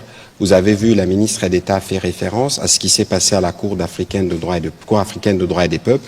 N'oubliez pas qu'il y a, même si aujourd'hui on en reparlera peut-être avec la ministre d'État, le Conseil des Nations Unies pour le droit de l'homme est en phase, en tout cas une mission d'établissement de faits a été mise en place, même s'il y a des difficultés des financements, il y a une commission d'enquête qu'on n'a jamais eue en 30 ans. Il ne faut pas oublier aussi que la Cour pénale internationale avait déjà mis ses mains dans la pâte. Donc ça veut dire qu'il ne faut pas considérer que la justice sera laissée de côté. À ces propos, je vous relis ce que le président de la République a dit dans son discours du 30 juin. L'accord signé à Washington ouvre de perspectives inédites. Il augure une ère de paix durable, de coopération régionale et de prospérité partagée. Il nous engage à reconstruire nos communautés, à revitaliser nos économies, à restaurer la dignité de chaque Congolais. Mais cette paix, aussi précieuse soit-elle, reste fragile. Elle exige de nous tous, gouvernements, citoyens, partenaires internationaux, un engagement indéfectible pour sa consolidation. Nous continuerons à exiger que justice soit rendue aux victimes et que les responsables des atrocités répondent de leurs actes. C'est le président de la République qui l'a dit dans son discours du 30 juin. C'est illustratif justement de notre engagement du point de vue du front judiciaire, parce que sans justice, on n'aura pas des garanties de non-répétition de ce que nous déplorons depuis 30 ans. On va prendre les questions de M. Israël Mutombo. Et puis ce sera Mme Alexandra Branjean de RSI. Merci pour la parole. Est-ce que madame parle lingala ou on reste en français? Malheureusement, aujourd'hui, les questions se poseront en français. Je répondrai évidemment aux questions en lingala. Sur on reste en français, il n'y a pas de souci. Alors, je suis curieux, je reviens par rapport à la question des FDLR. Je veux savoir la neutralisation des FDLR et les désengagements des troupes rwandaises. Ce seront concomitamment, où il faut d'abord finir avec la neutralisation des FDLR avant et le début du retrait des troupes rwandaises. Ça, c'est la première question. La deuxième, pourquoi avoir quitté le cadre multilatéral pour une démarche bilatérale dès lors que plusieurs pays interviennent dans la crise sécuritaire en République démocratique du Congo? Et puis pour terminer, pourquoi avoir quitté les cadres multilatéraux? Quel cadre multilatéral la ministre d'État demande? Pour avoir un peu plus de précision sur votre question. C'est-à-dire, bien avant, il y a eu... EAC SADC, exactement. Évidemment. Parce qu'avant ça, il y avait loin. Exactement. C'est un peu Alors plus pour clair. terminer, j'aurais bien voulu qu'on lise dans l'accord le point 6. C'est de là que je ressors ma question. Le point 6, alinéa 1, intégration bilatérale. Intégration Bilatérale. Dans le cadre, le parti lance et barre ou élargisse la coopération sur des priorités communes, telles que la gestion des parcs nationaux, le développement hydroélectrique, les dérisquages des chaînes d'approvisionnement en minerais, la gestion conjointe des ressources dans le lac Kivu et des chaînes de valeurs minières transparentes et formalisées de bout en bout, de la mine au métal transformé qui relie les deux pays en partenariat, les cas échéants avec le gouvernement et investisseurs des États-Unis. Par rapport à ça, je voudrais d'abord comprendre l'esprit de ce point, mais aussi la gestion conjointe sur les domaines miniers pour arriver à certifier nos matières minières. Était-il impérieux d'associer le Rwanda? Pardon? Encore plus fort. Je disais, la question, celle qui est liée à la gestion conjointe sur les domaines miniers, pour arriver à certifier nos matières minières, était-il impérieux d'associer le Rwanda? J'ai pris la question par rapport à l'article, le point 6, premier alinéa, que je viens de lire tout à l'heure. Voilà. Merci. Donc, 3 questions. La première question sur la concomitance FDLR, retrait de mesures de défense. La deuxième question sur le processus bilatéral. La troisième sur les cas d'intégration économique. Allez-y, Mineta. Merci beaucoup. Donc la question de la concomitance, encore une fois, j'ai essayé d'expliquer auparavant que le CONOPS reconnaît les préoccupations sécuritaires des deux pays et les traite justement de manière égale. C'est pour cela qu'il y a cette question cet aspect de concomitance. On ne peut pas parler, si vous voulez, d'une neutralisation des FDLR et ensuite d'un désengagement des forces. C'est comme pour dire qu'une question est plus importante que l'autre. C'est pour cela que cet aspect d'une concomitance est repris dans le CONOPS. Évidemment, la réalité est aussi... Concomitance, en français facile, concomitance, ça doit se c'est faire en même temps. En même temps, on a le CONOPS est divisé en 3 phases. Chaque phase a 30 jours. Dans ces phases de 30 jours, on regarde côté FDLR, qu'est-ce qu'on va faire?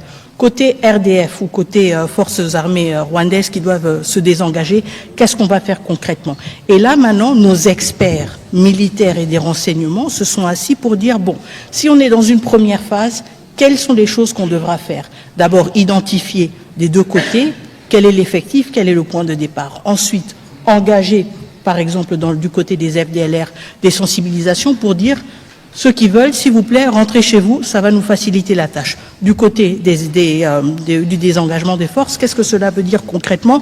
Quel est le dispositif en place? Quel est l'effectif? Et ensuite, on avance de manière graduelle. Maintenant, la réalité du terrain est aussi qu'on doit s'adapter à certaines certaines réalités contextuelles. Ça veut dire, par exemple, quand on se projette dans une logique actuelle, parce que le CONOPS a été rédigé en octobre, et la situation a changé entre maintenant et octobre, on ne peut pas penser, par exemple, à une neutralisation, des FDLR sans une présence des forces armées congolaises dans les zones où ils opèrent. Et donc, on ne peut pas penser à une neutralisation des FDLR sans un désengagement des forces armées rwandaises. Et donc, c'est justement là où nos experts militaires travaillent ensemble pour dire, si on veut atteindre tel objectif, eh bien, on doit être conscient que l'autre partie doit avancer sur certains points. Et c'est ça l'esprit de la concomitance, ou l'esprit du fait que tout se passe en même temps. Voilà. On ne peut pas dire qu'on a un problème des FDLR si nous ne contrôlons pas les zones où elles sont supposées être opérationnelles. On ne peut pas dire non plus qu'on a un problème d'un désengagement des forces si nous ne sommes pas présents pour attester et confirmer le départ de ces forces. Et donc, évidemment, entre octobre et juillet 2024 et juillet 2025, il y a eu certains changements contextuels et on devra ajuster. Mais l'esprit reste le même. L'esprit reste le même. On respecte votre préoccupation, c'est les FDLR, pas de problème, on va s'en occuper. Mais vous respectez aussi la nôtre. Et c'est que vos militaires n'ont rien perdu chez nous, bye bye. Et donc, c'est ça l'esprit de la concomitance. Les deux parties doivent reconnaître la validité de leurs préoccupations sécuritaires. Est-ce qu'on peut estimer le retour de la paix? Pour quand est-ce qu'on peut estimer le retour de la paix? Bon, vous savez, si j'avais cette réponse, vraiment, je vous la donnerai évidemment, mais je la donnerai tout d'abord aux populations à l'Est, parce que ce sont elles qui sont les plus affectées. C'est une question à $1 million de dollars. Je n'ai pas la réponse à quand est-ce qu'on peut estimer le retour de la paix. Ce que moi je peux vous dire, c'est que du côté de la République démocratique du Congo, à travers la signature de cet accord, à travers tous les actes politiques que nous posons, à travers notre mobilisation, nous sommes déterminés à œuvrer pour un retour de la paix dans les plus brefs délais. Maintenant, la responsabilité, c'est une responsabilité partagée. Voilà, la question sur les multilatérales. Oui, la question sur le multilatéral, donc pourquoi est-ce qu'on n'a pas continué dans le cadre SADC-EAC? Bon, vous savez, à un certain moment, il y a eu des engagements à plusieurs niveaux. Vous vous en souviendrez. On a eu d'abord le processus de Luanda, on devait avoir un sommet, et le président Kagame n'y a pas participé. On a eu ensuite plusieurs tentatives au niveau de la sous-région de trouver une solution. Il y a eu plusieurs accords qui ont été signés, plusieurs décisions, mais il n'y a pas eu de matérialisation. Et donc la raison pour laquelle ces cadres multilatéraux n'ont pas continué à être exploités, c'est parce qu'ils n'ont pas fourni de résultats. Et parce qu'on n'a pas le luxe de dire on va juste attendre jusqu'à ce qu'un bon jour on ait un résultat. Nous sommes le pays agressé, nous sommes le pays occupé, nos populations souffrent, nous n'avons pas le luxe du temps et de dire bon, on va maintenant gérer les égos des uns et des autres. Nous voulons des résultats et nous les voulons rapidement. Et nous les obtenons là où nous pouvons les obtenir. Et je pense que cet accord en est la preuve. La troisième question, alors c'était sur le point 6 justement. Et donc, sur s'il était nécessaire d'avoir le Rwanda associé dans la question de la certification. Qu'il soit associé. Oui, dans la certification. Donc, en fait, ce volet, c'est un accord quand même structurant de l'accord. C'est un aspect structurant de l'accord. Il propose transformer les questions sur lesquelles nous avons souvent eu des conflits en zone de coopération. Et donc l'idée, c'est justement d'aller d'un contexte dans lequel on s'accuse mutuellement vers un contexte justement où il y a plus de transparence et plus de visibilité. Quand il s'agit de la certification, il ne s'agit pas que du fait que le Rwanda va maintenant certifier nos minerais ou que nous allons certifier les minerais rwandais.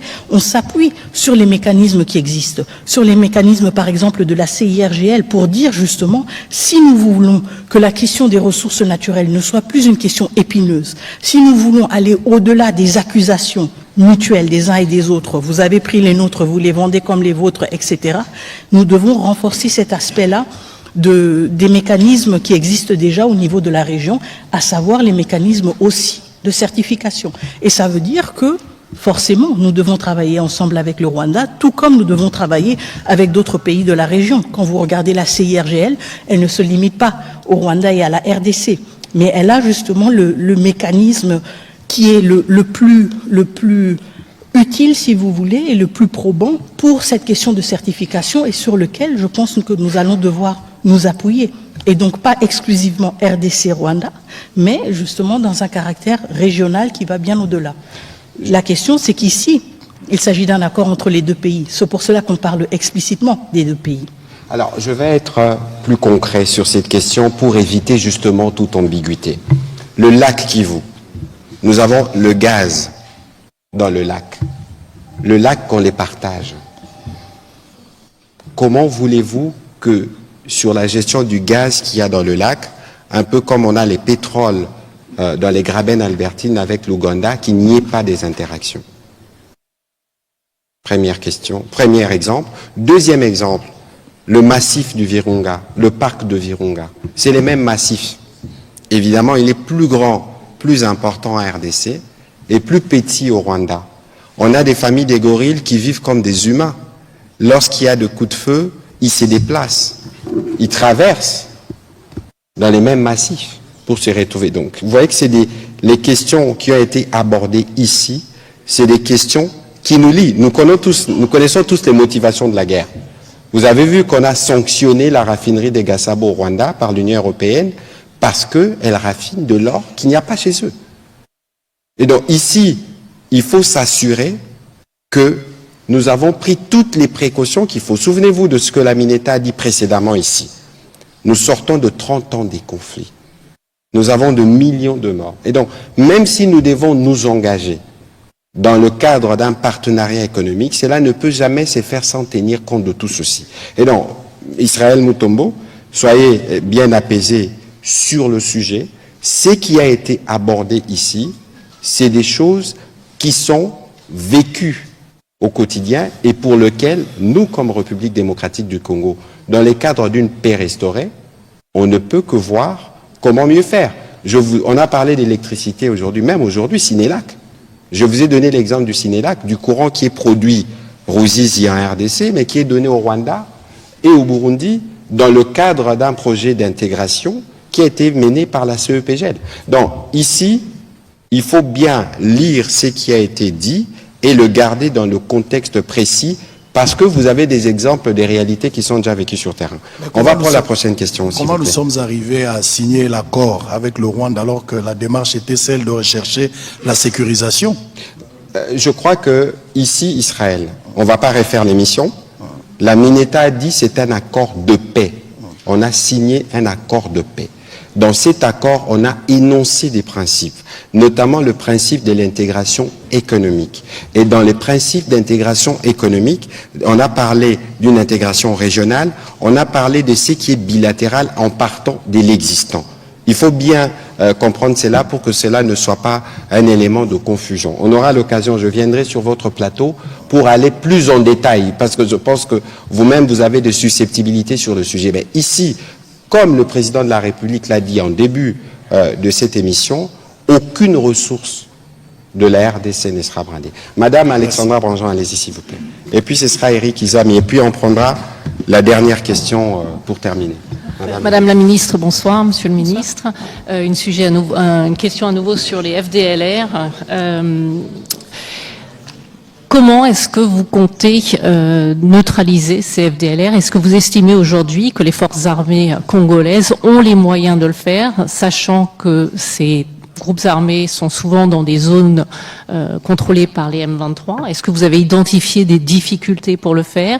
Est-ce que vous souhaitez une assistance étrangère? Tout à l'heure, vous parliez de la MONUSCO. Et enfin, est-ce qu'une opération conjointe avec l'armée rwandaise pourrait être envisagée? Merci. Merci beaucoup.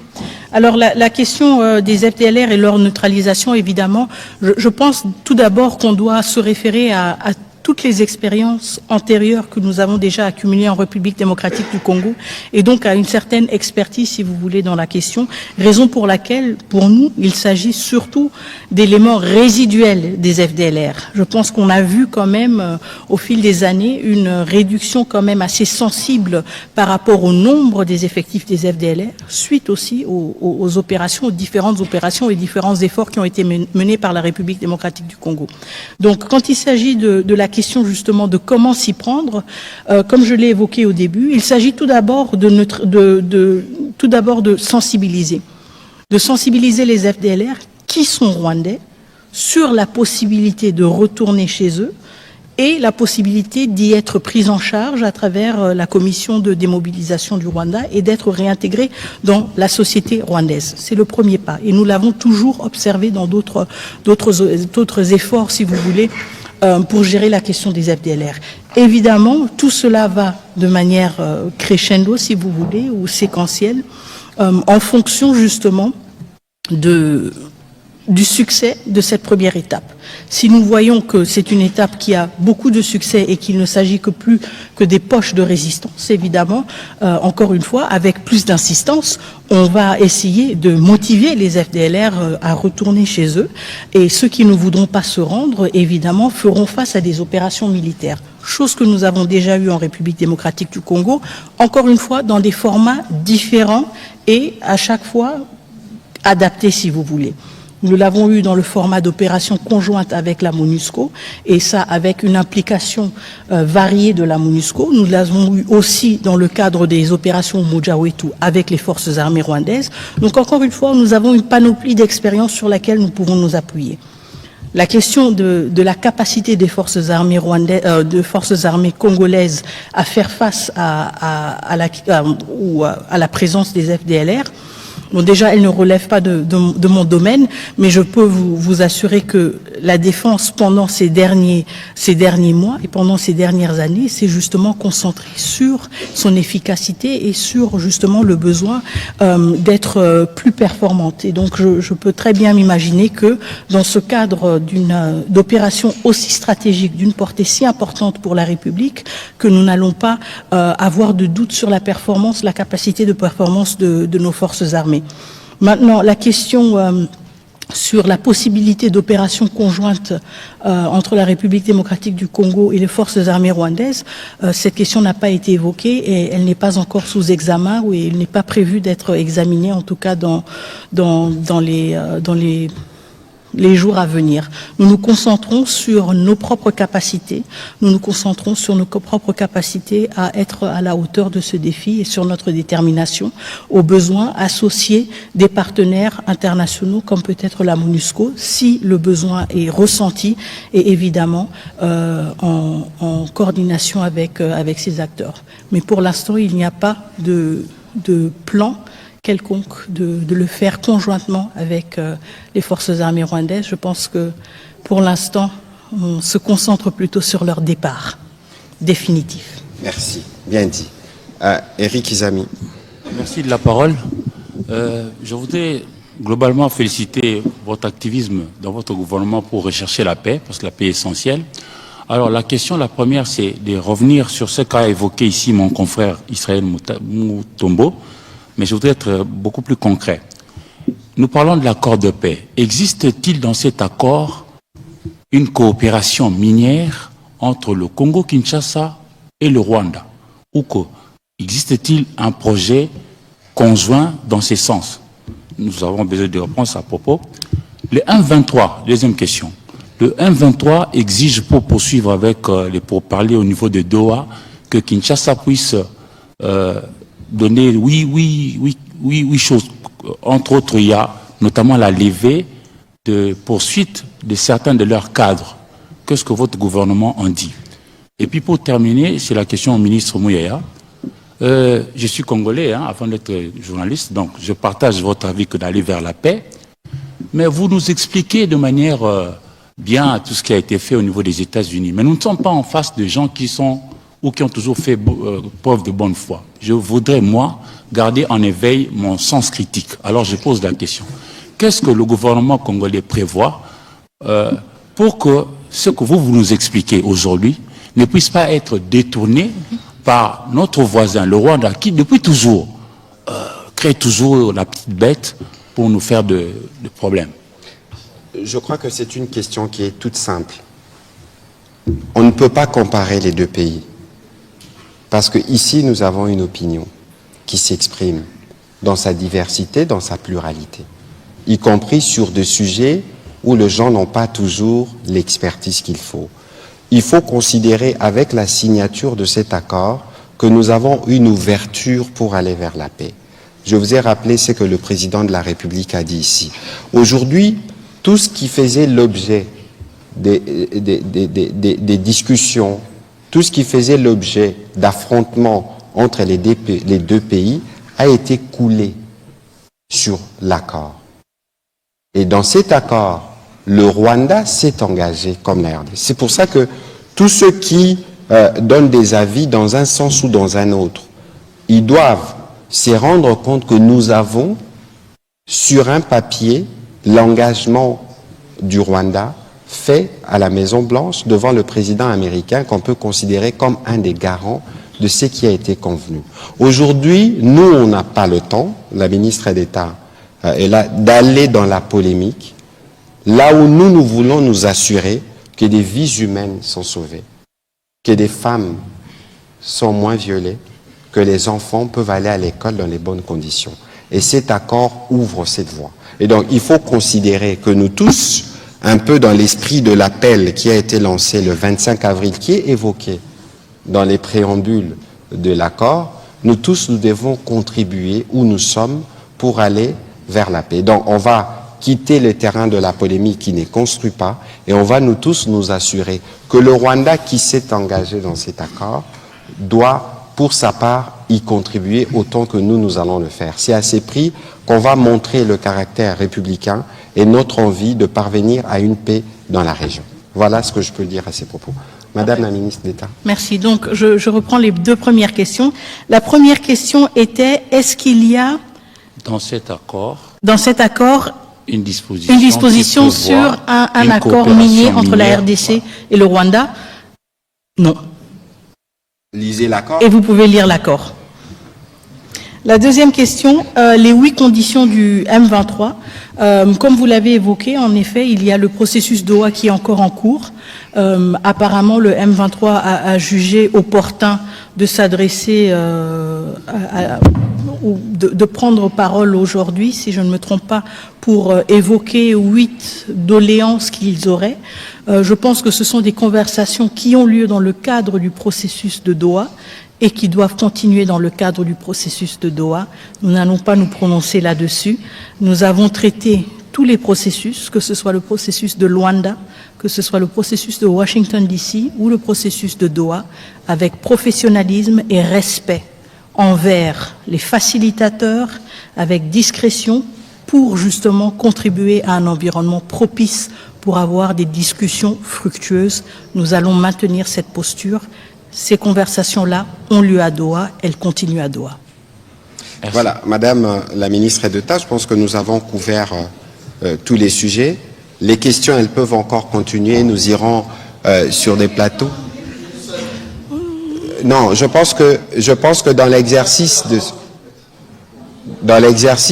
de ce soir, nous avons voulu être pédagogiques. Nous sommes là, d'ailleurs, nous avons débordé sur le temps du journal de la RTNC. Sauf, si vous voulez, dans 2-3 minutes, on peut prendre 2 petites questions en série et on nous répond une fois pour toutes pour clôturer. Très rapidement, parce que je vous en prie, on va prendre la question de Madame Gino Rehema et de Monsieur Louis France. Alors, des questions qu'on nous prendrons en série et nous répondrons une fois pour toutes, s'il vous plaît. On commence par Monsieur Kouzike et on termine par Madame Gino Tabo. Merci beaucoup, Monsieur le ministre. La parole a été démocratisée. Madame, j'ai constaté que vous avez du mal à vous débarrasser des textes. Il faut poser des questions. Oui, s'il vous plaît. Posez votre question. Ce n'est pas une tribune pour des interventions. Vous posez votre question. On viendra dans votre plateau pour donner les détails. Mais ici, il faut poser votre question et on vous donne une réponse. Excellence, Madame la ministre d'État, nous sommes ici dans une matière précise de négociation en sociologie des conflits. Ça signifie que pour que nous tombions dans un consensus, il faut que chacune des parties perde une chose et gagne une autre. Vous pouvez nous dire et dire aux Congolais ce que le Congo a perdu en signant cet accord et ce qu'il a gagné, ce que le Rwanda a perdu dans cet accord, ce qu'il a gagné. Et la deuxième question, comment les facilitateurs, dont les États-Unis d'Amérique qui interviennent à titre de facilitation, sortent en tant que partie qui signe l'accord. Pourtant, le facilitateur n'est pas partie prenante aux négociations. À quel titre est-il ou sont-ils intervenus, les États-Unis, pour demain signer cet accord en tant que partie prenante au conflit?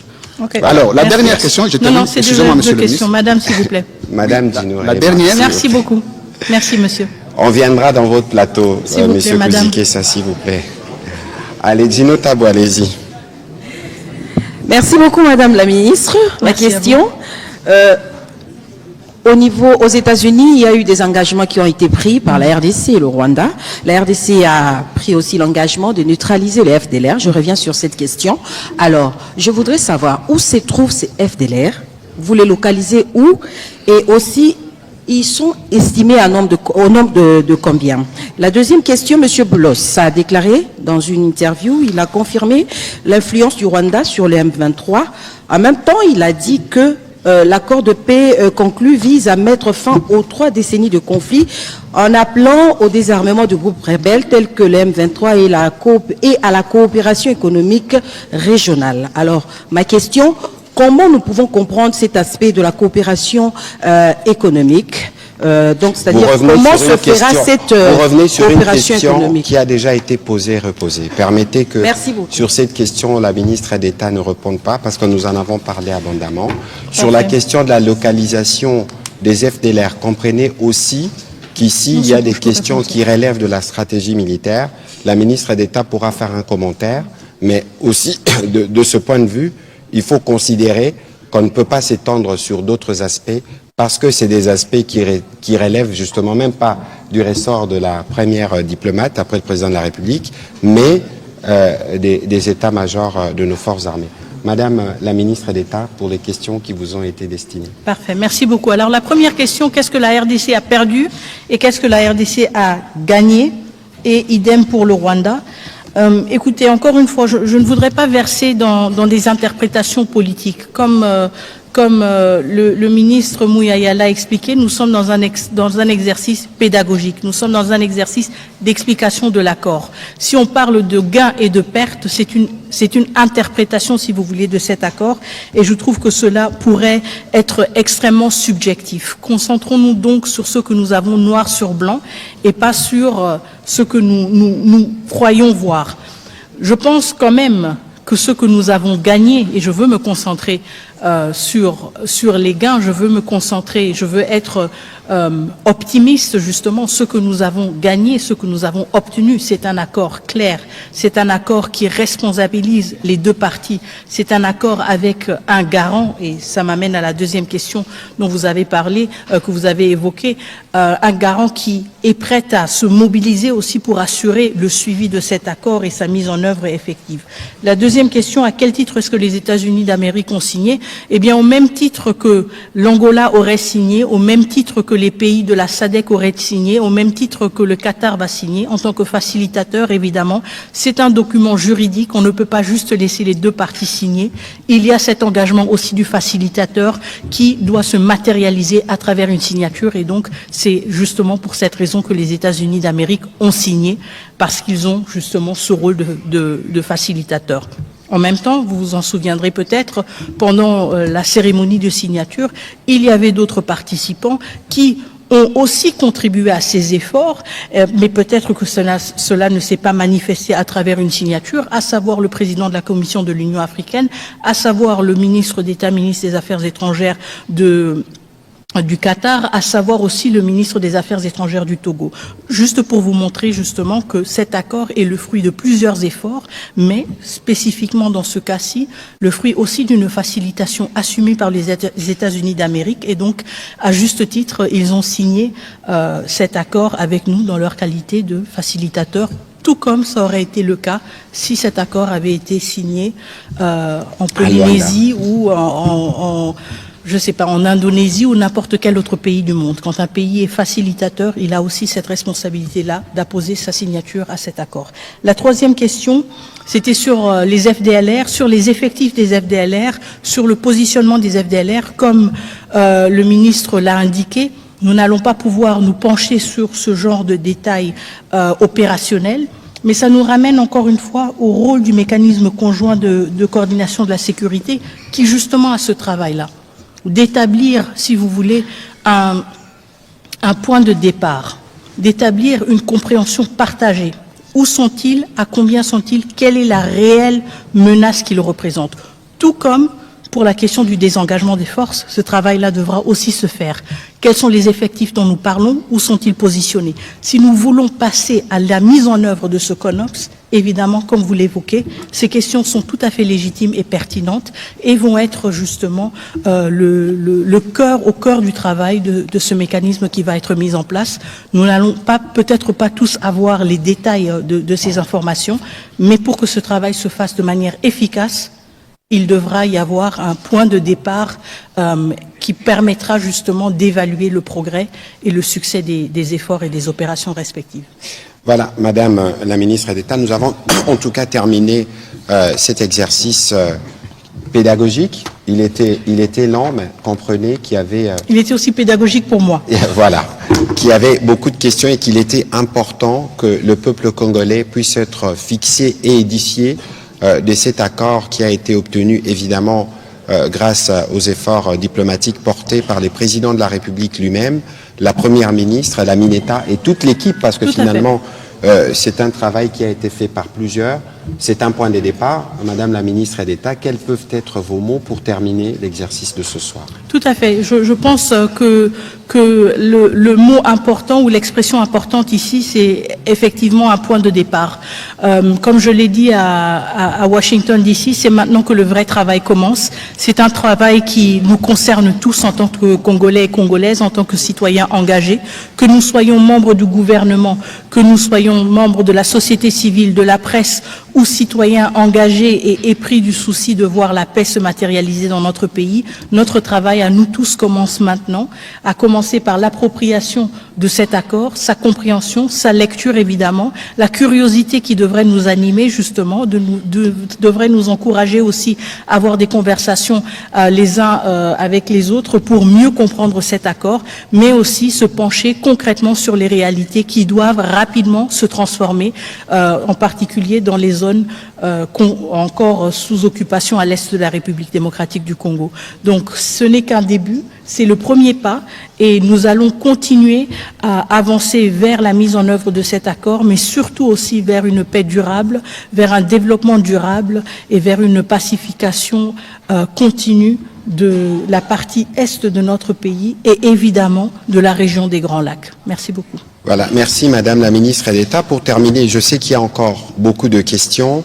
On n'a pas pris de questions à Lingala ce soir, mais Flavien Roussaki, on fera une émission à Lingala, ou Peter Tiani, on fera des émissions, parce qu'il nous faut apporter de la pédagogie pour qu'il y ait de la compréhension de ce qui a été convenu.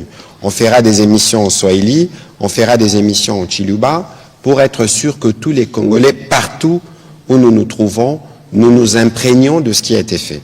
Nous pouvons comprendre que nous sommes dans un contexte pluriel, nous sommes dans un contexte où tout le monde a ses opinions, mais dans ce qui a été fait pour l'aboutissement de cet accord qui n'est qu'une ouverture vers la paix, beaucoup de sacrifices ont été consentis et comme on l'a dit et répété, aucun intérêt de la République n'a été bradé. On a parlé du Rwanda, on connaît les dénis du Rwanda sur son rôle à RDC, mais nous avons été avec eux à table, on a signé. Il n'y a pas meilleure preuve que c'est l'autre partie en conflit. Et donc, donnons-nous nous-mêmes la chance de voir la paix revenir dans ces parties du territoire et nous comptons sur vous, justement, les médias, pour contribuer à une meilleure explication et nous vous disons déjà notre disponibilité pour continuer à apporter dans le cadre de notre devoir de redevabilité sur lequel insiste beaucoup la Première ministre et les présidents de la République, pour que le Congolais puisse être pleinement édifié sur ce qui s'est fait, évidemment, que vous serez tenu au courant de prochains exercices pour lesquels nous souhaiterons votre accompagnement et votre contribution. Madame la ministre d'État, merci énormément d'avoir donné de votre temps pour l'exercice de ce soir. J'espère que vous serez disponible, comme toujours, pour d'autres exercices de redevabilité. Volontiers. Peut-être cette fois-là, ce sera en Chiduba. Peut-être.